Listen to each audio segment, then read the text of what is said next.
अगर आपको interlocking paver block की अगर क्वांटिटी फाइंड आउट करनी है जो कि पार्किंग्स में और भी गार्डन्स एरिया में लगते हैं, तो उसकी कैलकुलेशन कैसे करते हैं आइए समझते हैं। चलिए इस वीडियो के अंदर यहाँ पर हम क्वांटिटी निकालेंगे 1000 स्क्वायर फीट के लिए। तो पेवर ब्लॉक के डायमेंशंस क्या होते हैं। पेवर ब्लॉक के डायमेंशन थोड़े से अजीब से होते हैं, तो मैं जो बताता हूं उस चीज पे फोकस करो कि पेवर ब्लॉक के डायमेंशन कैसे होते हैं। तो एक इंटरलॉकिंग पेवर ब्लॉक के डायमेंशन कुछ इस प्रकार से होते हैं।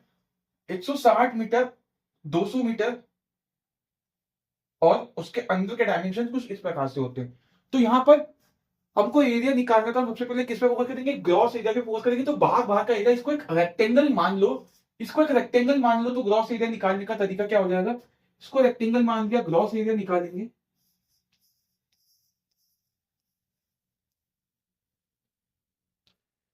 अगर रेक्टेंगल माना है तो लेंथ इंटू विड्थ हो जाएगी। तो क्या हो जाएगा, इसको मैं मीटर में ले रहा हूं तो क्या हो जाएगा, 0.2 इंटू 0.16। तो ये हो जाएगा 0.032 मीटर स्क्वायर। तो ये इसका ग्रॉस डायमेंशन हो जाएंगे। तो दोस्तों हमने ग्रॉस एरिया निकाल लिया है, बट अब क्या है कि इसके अंदर ये जो चीजें हैं जो माइनस हो जाएगी। तो ये चीज क्या है, ट्रेपेजॉइडल का शेप बना रही है। तो हम किसी भी एक का निकाल लेंगे, उसको 2 से मल्टीप्लाई कर देंगे तो दोनों का एरिया आ जाएगा। फिर हम उसको माइनस कर देंगे ग्रॉस एरिया में से, तो हमारा पेवर ब्लॉक का जो एरिया है, एक पेवर का एरिया हमारे पास आ जाएगा।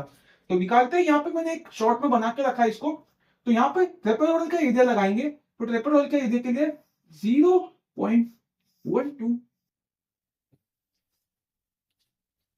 0.08 by 2 multiplied by 0.02 यहां पे निकालेंगे। 0.1 इंटू 0.02 तो आ जाएगा।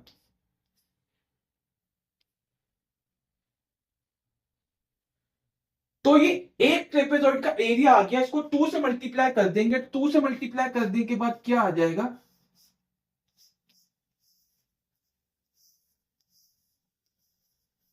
तो ये यहां पर हमको निकल के आ गया ट्रेपेजॉइड का एरिया। अब हम इसे इससे माइनस कर देते हैं। तो हाँ, अब हम निकालते हैं नेट एरिया। तो नेट एरिया निकालने के लिए पहले हम मतलब ओवरऑल का एरिया आया था वो 0.032 आया था, और ट्रेपेजॉइड के दोनों ट्रेपेजॉइड का एरिया मिला के आया था 0.004। तो इसको माइनस कर देंगे तो हमारा आ जाएगा 0.028। बट ये आएगा मीटर स्क्वायर में। हम यहाँ पे बात कर रहे हैं कि 1000 स्क्वायर फीट की हमारे पास एरिया है, तो हम स्क्वायर फीट में इसको निकाल लेते हैं। तो स्क्वायर फीट में निकालने के लिए 10.76 से मल्टीप्लाई कर देंगे तो ये स्क्वायर फीट में आ जाएगा।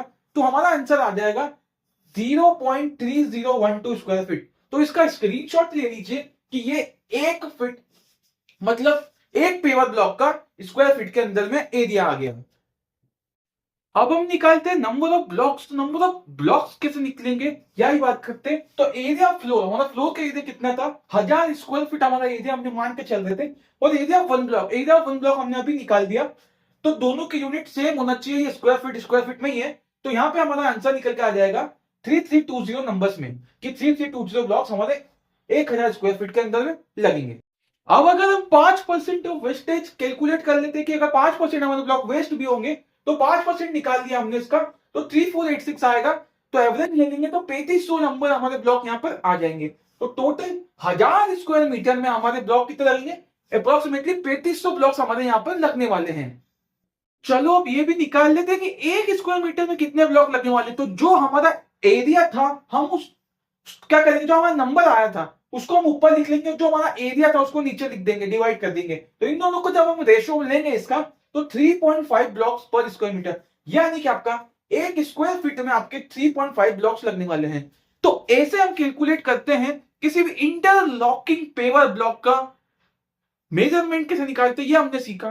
तो ऐसे करते हैं। और आपको अगर वीडियो पसंद आई है और अगर आप कंस्ट्रक्शन की फील्ड से हैं और ऐसी चीजें देखना चाहते हैं, तो कृपया करके हमारे चैनल को सब्सक्राइब कर लीजिए। और मिलते हैं नेक्स्ट वीडियो में।